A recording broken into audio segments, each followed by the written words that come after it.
तो दोस्तों fourth round counselling का चॉइस फिलिंग आज से आपका शुरू है। ठीक है, यहाँ पे इन्होंने डेट दिया है कि 23 से 24 के बीच आपको रजिस्ट्रेशन और चॉइस फिलिंग दोनों करना है फोर्थ राउंड काउंसलिंग के लिए। ध्यान देना है, यहाँ पे रजिस्ट्रेशन सभी को करना है, चाहे वो फर्स्ट से लेकर थर्ड तक जिन्होंने पार्टिसिपेट किया है वो भी, या फिर नए अदर कैंडिडेट्स हैं वो भी, दोनों को रजिस्ट्रेशन करना है। लेकिन फ़र्क इतना होगा कि जो फर्स्ट से लेकर थर्ड तक जिन्हें सीट अलॉट नहीं हुई है उन्हें फ़ी यहाँ पे नहीं देना पड़ेगा रजिस्ट्रेशन का। यानी कि जो रजिस्ट्रेशन का शुल्क होता है 250 रुपये, उसे यहाँ पे नहीं करना पड़ेगा जिन्हें फर्स्ट से लेकर थर्ड राउंड तक की काउंसलिंग में सीट अलॉट नहीं हुआ है। लेकिन यहाँ पर जिन्होंने फर्स्ट से लेकर थर्ड तक पार्टिसिपेट ही नहीं किया है उसे यहाँ पे 250 रुपये रजिस्ट्रेशन शुल्क देना होगा, फिर वो काउंसलिंग में चॉइस फिलिंग में पार्टिसिपेट कर सकते हैं।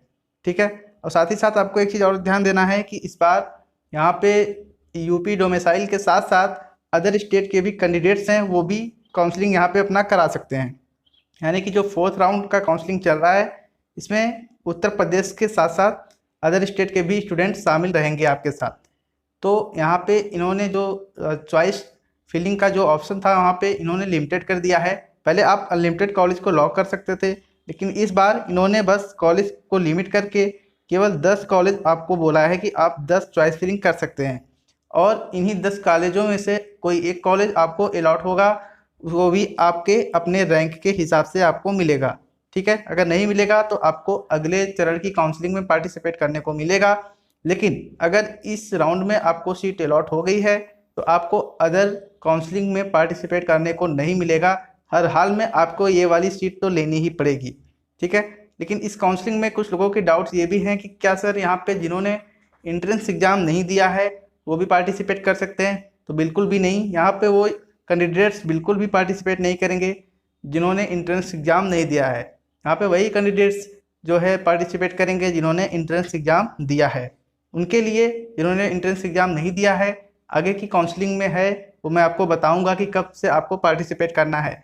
ठीक है, तो ये सब चीज़ें हैं, यहाँ पे आप कर लीजिए। इन्होंने बता रखा है कि जो 25 से जो आपका परिणाम है वो जारी किया जाएगा। यहाँ पे 25 तारीख को इन्होंने बताया है कि 25 अक्टूबर शाम 5 बजे तक ये रिजल्ट को जारी कर देंगे। उसके बाद 26 से 28 के बीच में आप जाकर डॉक्यूमेंट वेरिफिकेशन भी कराएंगे, और फिर बाद में इन्होंने बताया है कि अपना जो फ़ी है वो 26 से 29 के बीच में और 2 बजे तक, यहाँ पे टाइम भी इन्होंने दिया है कि 2 बजे तक आप ऑनलाइन मोड में फ़ी को जमा कर देंगे तो फाइनली आपका जो एडमिशन है वो हो जाएगा। आपको एक प्रोविजनल लेटर मिलेगा, उस प्रोविजनल लेटर को लेकर आपको संस्था में जाना है, वहाँ पे रिपोर्ट करना है कि मैं यहाँ पे एडमिशन ले लिया हूँ। ठीक है, तो ये सब चीज़ें हैं, और कुछ चीज़ें उन्होंने बताई हैं कि 2 नवंबर से आपका क्लास भी चालू कर रखे हैं ये लोग।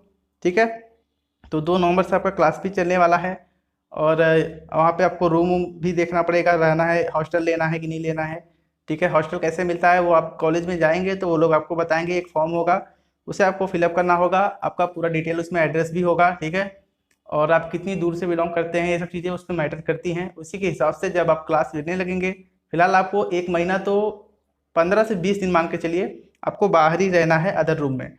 उसके बाद जब आपको हॉस्टल अलॉट होगा तो आपको स्लिप में वो लोग चिपकाएंगे, तो आपको देखना है, अगर आपका नाम है तो आप फाइनली उसमें रह सकते हैं।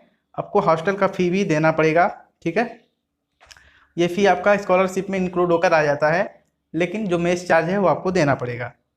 तो ये सब चीज़ें हैं, आप कर लीजिए। और यहाँ पे इन्होंने ऑप्शन भी दे रखा है कि जिन्होंने फर्स्ट से लेकर थर्ड राउंड की काउंसलिंग तक सीट अलॉट कर ली, पूरा एडमिशन उन्होंने क्लियर कर लिया, अगर वो इच्छुक नहीं है तो वो विथड्रॉल वाले ऑप्शन पे क्लिक करके अपना फ़ीस वापस ले सकते हैं। ठीक है, बाकी का 2 नवंबर से आपकी कक्षाएँ प्रारंभ होंगी। तो आज से आपका फोर्थ राउंड काउंसलिंग का चॉइस फिलिंग शुरू हो गया है, आज और कल, यानी 23 से 24। तो 23 से 24 के बीच में आपको अपना चॉइस फिलिंग कर लेना है, जैसा कि यहाँ पे इन्होंने डेट को मेंशन कर दिया है। ठीक है, तो उम्मीद करता हूँ आपको ये सब चीज़ें समझ में आई होंगी। तो चलिए आज के लिए इतना ही, धन्यवाद।